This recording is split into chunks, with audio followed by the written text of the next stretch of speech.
La méditation de ce 21 août est intitulée « Des fleuves dans le désert ». Les justes fleurissent comme le palmier, ils croissent comme le cèdre du Liban. Psaume 92, 13.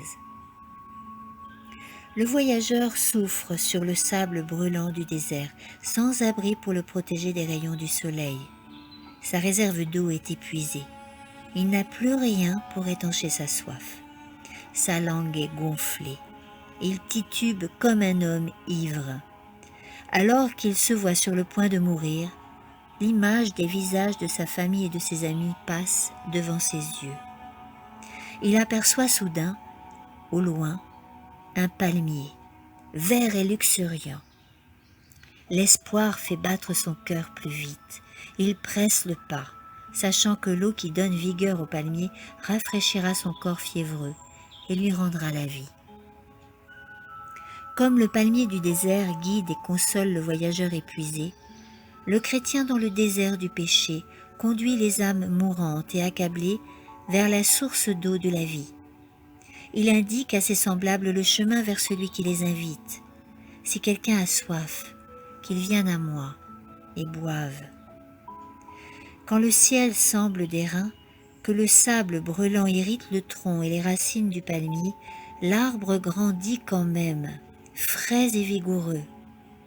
En écartant le sable, on découvre le secret de sa prospérité.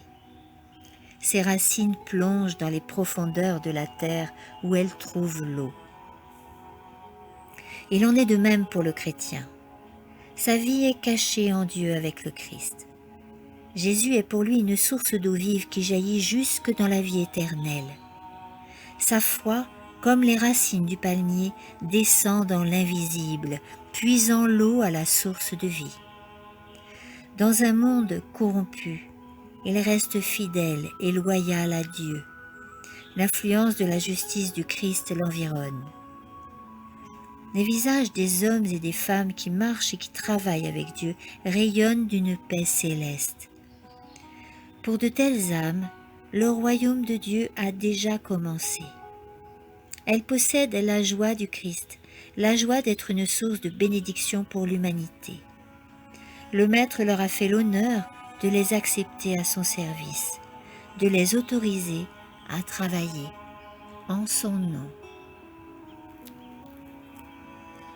Amen.